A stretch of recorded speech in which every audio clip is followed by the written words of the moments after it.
little bit of training today.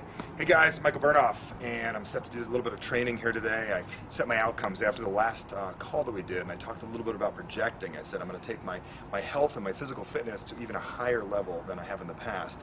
Now, I don't know if you've ever set goals for yourself or outcomes of things that you really wanted to work on for yourself, and you said, I'm going to go do it, but some sort of adversity got in the way, or you woke up in the morning and didn't feel like doing it. Well, I woke up this morning, and the last thing on earth I really desired to do was actually get myself to, train here today. But there was a technique that I used that was so simple and so quick that I can teach you that actually allowed me to get past that and got to where I, did tie my shoe and I'm actually going to be doing some training. So what I desire to share with you today is how to actually get those outcomes that you truly desire. And I'm going to share with you a known technique that, I know that the majority of the world doesn't know, that's going to assist you in literally getting any goal that you want and actually making it easier. And it's really getting honest with yourself in a very, very simple way about what's really going to happen, because I can guarantee you no matter what you're going for, you're going to have a little bit of adversity. So I'm going to share with you how to actually work with it and actually get past it, so when you have a morning where you wake up and you don't want to get on the phone, or you don't want to make the calls, or you can't do what you need to do and you're having a challenge doing it, how to actually get yourself to do it. So why don't we step into my office real quick before I go out there and start moving my body around. I want to share this with you real quick. Okay, as I just mentioned, we're going to talk a little bit about getting your goals and actually getting them. I told you this morning I woke up, I gave you a little secret, that not every day I wake up and I'm dying to take care of my health. But I set some goals for myself in the last couple of weeks saying, it's the end of the year, I really got to push myself and get myself to grow, and I really want to push myself in the health department, because the healthier you feel, the better your life is. You and I both know that. But the biggest challenge is why people don't get their goals is most people are not realistic in the attainment of their goals. I mean, they have a plan, they write their goal. Well, let me just give you an example here for a second. Let's just say here is where you're at, and this is where you're currently at in your life, and this is your goal of what it is that you want. Your goals of health, your goals of wealth, your goals of finances, relationships. And people say, this is great. I'm just going to get myself to go to the gym, I'm going to work out, I'm going to get in great shape, and there's going to be no challenges at all. Or you say, well, I know there's going to be challenges, but you never take the time to think about them. Most companies do something called projecting. I just did a video on projection, and I talked a little bit about that in an audio that we did recently about one of the steps to get your goals is to use a concept called projection.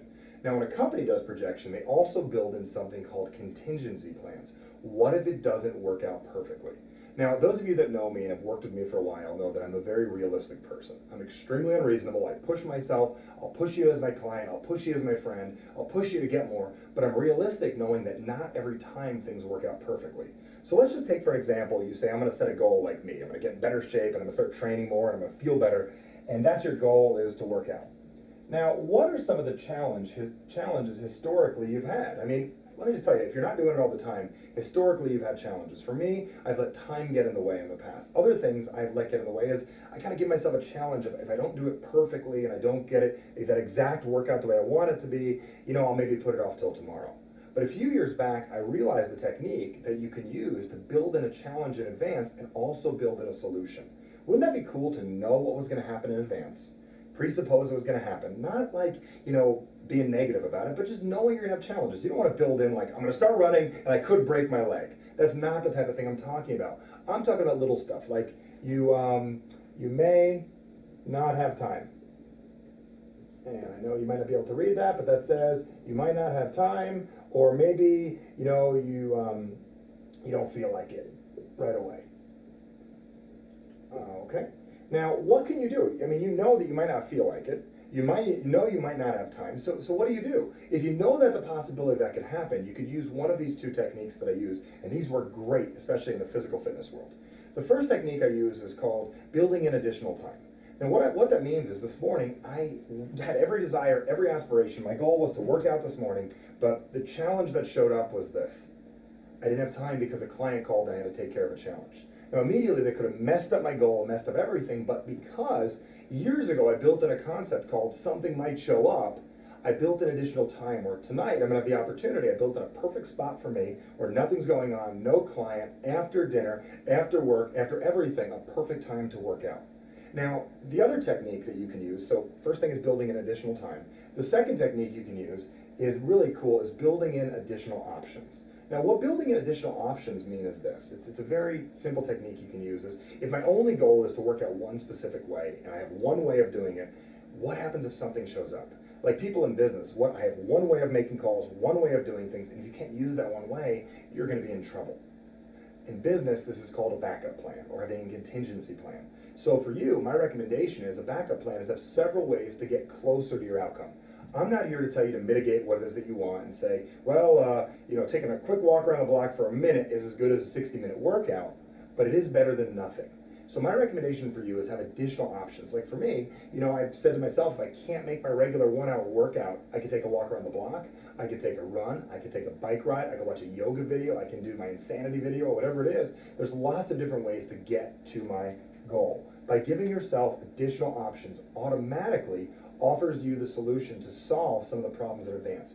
I noticed earlier I shared with what this video is called. It's called building in strategy. The reason why is most people don't build in secondary, ways of getting to where they want to go. I had a woman this morning on a call say, I had an outcome last night, I was going to make 2 cold calls, and when I went to call the people, they weren't home. I said, well, what'd you do afterwards? She goes, well, I watched TV. I said, well, your outcome was to talk to 2 people. You didn't have secondary people to talk to. Knowing you're going to have these challenges in business, in life, in health, in relationships, it's like any relationship. You know you're going to have communication challenges. I mean, if you've been in one long enough, you've been married or in a relationship or a business relationship, you know there's going to be communication challenges, there's going to be good days and bad days, different days, like you feel like you don't even know the person anymore, and the next day they're back to being your best friend again. This type of stuff is going to occur. So my question for you is, would you like to know in advance what some of the challenges you are going to have? So if you knew what they are, your challenges, and you could find a solution to your challenges in advance. Imagine being able to have solutions to your challenges so you can actually start getting what it is that you want.